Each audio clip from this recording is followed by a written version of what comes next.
Hey everybody, it's Mike over here at Growtopia. And for today, we're going to be talking about our Arabica coffee bean plant. Now, a couple things I want to address for anybody who's interested in growing one of these indoors is you got to realize that these things are extremely toxic plants if animals or your family members eat the leaves.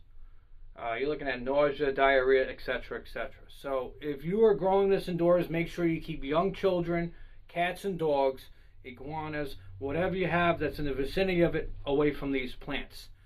Now, what we're going to get actually into doing is, because this plant is coming from fastgrowingtree.com, and it is sitting in a 3-gallon pot. So we are going to actually be putting it into a bigger pot so it can constantly keep growing. Now, another thing to realize is that these things are a tree more than they are of a plant, which means that they have a full growth about 6 feet inside. Now, what's great about them is they are self-pollinating, and when they decide to start to flower, the flowers have a beautiful jasmine smell to them. Now, this is going to be my first time growing them, so it's going to be a little bit of a learning curve on my end, as well as trying to help others try to figure out where they need to be growing with their plant. Now, they are a heavy drinker from what I've learned, and they also don't like to be saturated. So being that I'm putting them into a planter with a tray down below, as soon as that tray fills up with water, you want to empty it. You don't want them to sit constantly in water. It's a plant that, I think, if I'm not mistaken, it's coming from somewhere in South Africa. So you don't want to overly water, but you want to keep it moist. It is a tropical, so it is more of an indoor plant than an outdoor plant. If you want to put it outdoors, well, we're going to have to do a little bit more research on that end. So let's get over to potting and getting the pot ready, and then we'll get over to transferring the plant into the pot. Now, the pot that I'm using, I'll also throw a link in the description below for 2 things. One is the pot, and also where I've got a lot of my different information from. And I might sneeze because there are some plants that are trying to pollinate myself in here, and I feel I sneeze. Holy shit. Coming on.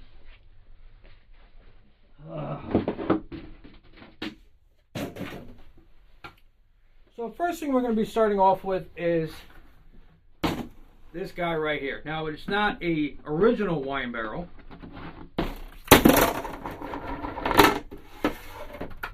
But you can grab these off of Amazon, and ever since I bought these for this plant and a few others, I've been seeing them everywhere I go. And it's great. They're made out of plastic and get different colors. You can always change the coloring of it. But I love the wine barrel type of look to it. And it comes with a nice little saucer tray on the bottom. It's not that much bigger than it is, so you're going to have to watch it when you start watering it. But let's get to the soil amendment. So a lot of the things that these plants do like is peat moss, soils that are very well draining, which is great on my end, because one of the things that I have is peat pods. And my peat pods that I have that I'm going to actually go through right now has peat in them, right? I know it's kind of self-explanatory, but also I got other soils and stuff that I use from Kellogg as well. One of the soils that I'm going to be using the rest of is this bag. And then I got my mix that I did the other day. But I got some more trays that I want to dump in here. And then we're going to put all of that mixed into this pot. Now, like the same thing like I said before, is all the stuff that I'm putting into the bucket is stuff that has all of the miscellaneous stuff. And I'm trying to figure out where to stick the bucket is so you guys can see it. So bear with me here. I'm going to try to work in a little tight spot. Alright.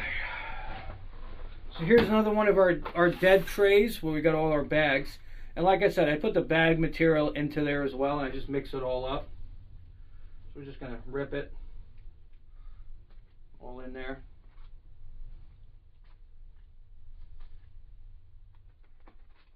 And these bags are probably looking at 3 to 4 rounds already. Now, there might be some seeds, obviously. Well, not might be, but there are some seeds that are obviously hidden within these bags. of plants that we're trying to grow. So there is a good possibility that amongst this coffee plant, there are going to be some other plants that are going to try to grow, and we're just going to roll the dice and see where it grows, right? Why not? It's all about having fun and growing and getting your own stuff. I mean, it'd be really cool to grow my own coffee plant and get my own seeds. So I'm going to try to make this as quick as possible, so this is not a lengthy video. But if you guys are new to this and you're just looking for a different insight, hopefully the insight I have is what you're looking for.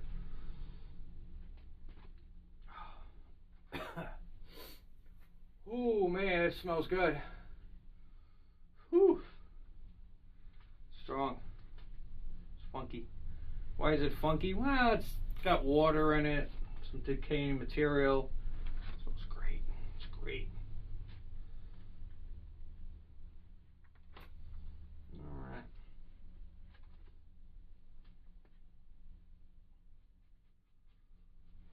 Time to get messy. Alright, let's get rid of this tray. Alright, so I'm going to mix this batch up very nicely, just so that everybody's all mixed together. I'm going to start filling our pot. Which hopefully this bucket will work, may not work 100%. So I'm going to grab our pot. I know it kind of blocks you guys, but basically what I'm looking at is putting the soil to just about below this ring right here.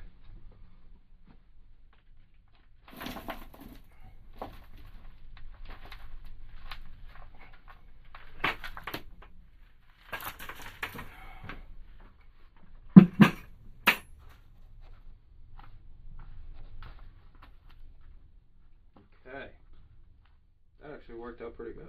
Probably a little bit more.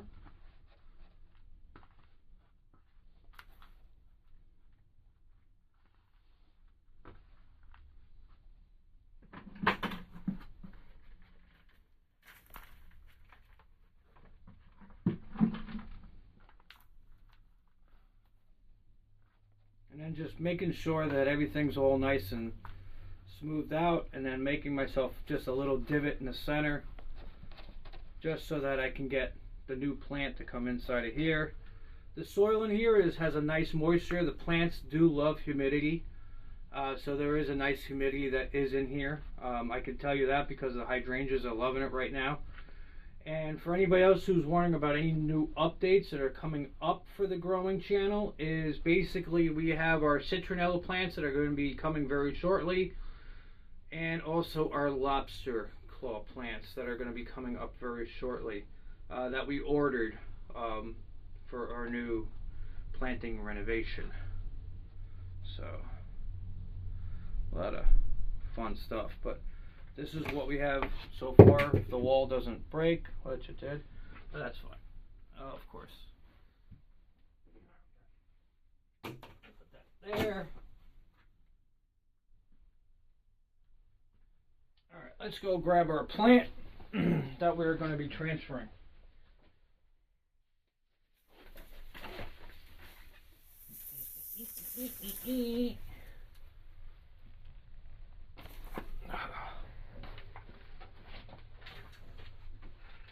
So here is our coffee plant. Now, I keep calling it a plant, but it's really not a plant. It's a tree, but it's our coffee tree. And what's great is it's got a lot of good beneficial soil that's in it. So we're going to take all this beneficial soil, even though we didn't use it for putting it in the pot, we're going to use it as well for the topping of it and for other plants that need it. So we're just going to grab this guy. I'm going to carefully just dump him in there. Anytime you're messing around with a plant of any type, always make sure you always hold it at the base of the plant where it touches the soil so it doesn't break it. And then as you slowly start to pull the plant out of the pot, move your hand a little further down the line. It's fine to spill soil on the ground. It's bad to kill your plant.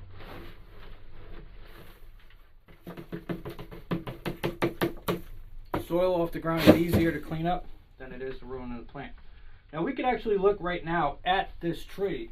We can see that the roots on here are very good and they're very healthy. And we're going to clean a little bit of the top of this as we spill some soil on the ground. We're just going to clean it up a little bit. what we're looking at right now is for anything that is root bound situation, and there's absolutely no at all root bounding going on. And also it gives us an idea of how big of a hole that we're going to need to put this into. So as we go back and we grab our pot, I'm just going to make that hole just a little bit more bigger, a little bit more easier for it to just get itself into. And you don't want to put your plant too far down. When you put your plant too far down, it doesn't give the roots enough room to go around. So you want to make sure that there is a good layer that it is sitting on, but not too high, where you got to put a lot of soil and then it's sitting above it. So there's that little equilibrium that you got to play with. So sometimes you might actually have to do like I do, is take some soil out to put it back in.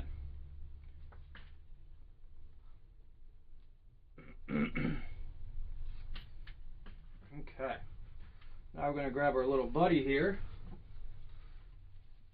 Put him right inside, right dead center. Wow, that looks nice.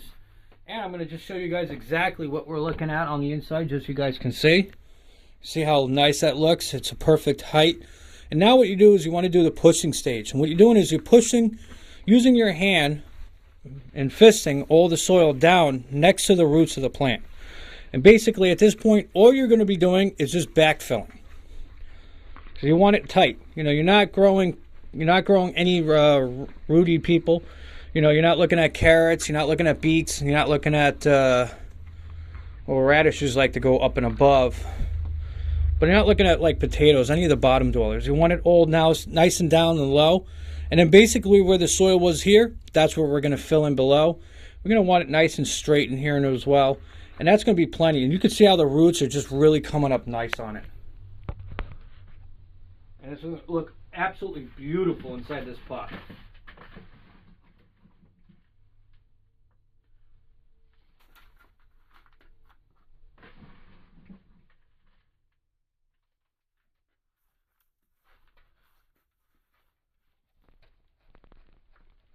Basically as if you were planting a tree outside your house, you want to make sure that all the soil is nice and tight around that root ball. The root ball is what you get when you pull it out.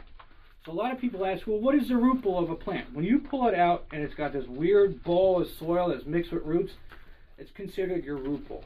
And that's where you really want to concern a lot of your energy and put it all into, is making sure that it has all the soil around it and it stays nice and compact.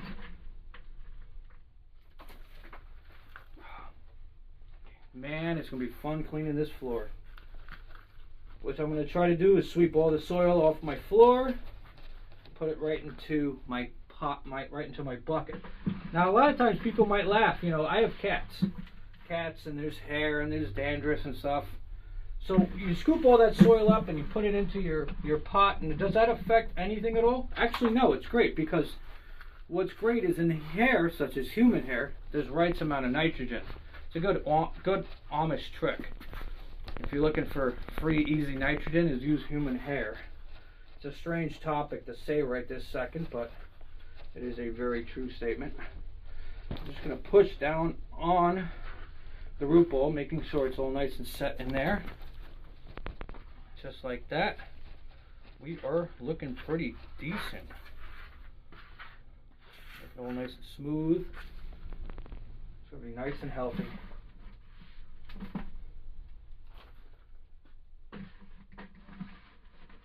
We used about 90% of this bucket already. Actually, we're going to use all of it, which is good.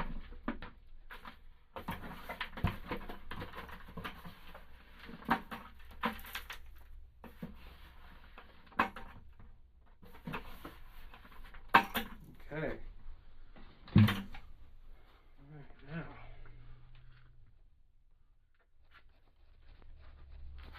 Now, when it comes to fertilizing these guys, what it really comes down to is the right ratio of fertilizer. And you're looking for a 30, 10 to 10 ratio. So, before I make more of a mess, let's put the mess on the floor.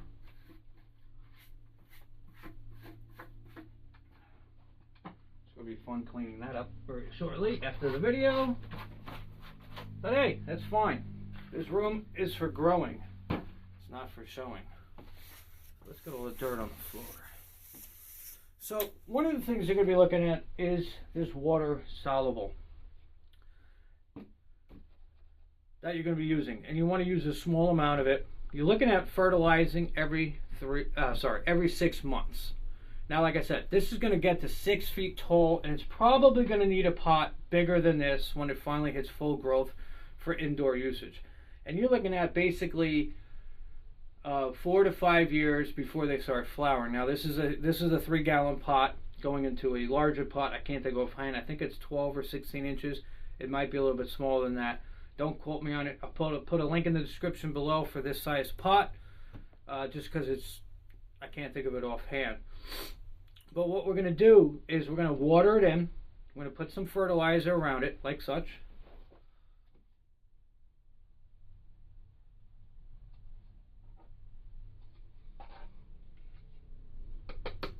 And that fertilizer is going to be it for the rest of the year, or at least for the next 6 months.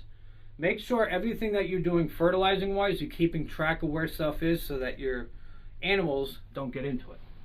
Now I'm going to throw it up here so that it doesn't go anywhere else that I don't want it to go. And we got to make sure that we move the plant around with the tray. Now unfortunately these trays are extremely tight to the bottom of them, so you can't really tell if you've overwatered it or not. So the best way really is honestly the finger test. It is nice and moist. I did water it earlier today. I watered it on Sunday as well. And the soil itself felt kind of moist. It kind of stuck to my hands, but not 100%. You know, I could look at my hands and I know that it's not fully moist. Inside the nursery, we're sitting at about 60 degrees. Now, they love temperatures that are between 60 and 70, 80 degrees, but not too hot. So that's why as an indoor plant, it works out great. It takes a lot longer for it to grow. You could move it outside, but we haven't crossed that bridge yet, so I don't want to tell you to move it outside and when to move it outside. It is a tropical plant. Now, could it survive outside with my other 3 tropicals, my banana, my lemon, and my lime? Possibly. And it has to come back indoors to survive over winter, just like they have. If the tray does fill up with water, you always want to empty it out. Like I said, they don't want it. It doesn't like to be sitting in water. It likes a little being moist, but not completely saturated where the water is overflowing. So you want to make sure you find a spot for it that's away from a baseboard or a blowing heat unit. It's perfect inside of here. I got it between 2 racks with grow lights, so it gets a little bit of light from the grow lights that are on 2 different tiers. So it gets a low lighting and it gets an above lighting, which is great, which I have to now think about for as years come. Do I run those lights all the time for just this plant, or do I make sure that those shelves have plants on them that grow? Obviously I make sure that those shelves are dedicated to growing stuff right away, just so that this little guy over here gets the growing lights that it needs and the sunshine that it does. We're going to add a little bit of extra water to it after we did the fertilizing, and after that I'm going to put it off to the side. And that's going to be over here for today, over here at Mike from Growtopia. Grow something, like, subscribe, share it with your friends and family. And get out there and grow something. If you have any questions or concerns, please comment below. If you have any information about growing coffee plants, I would love to know, because this is the first one for me. And hey, we all got to grow together. It's the only best way to survive. This is Mike over here at Growtopia. You guys have a great rest of your day. Later.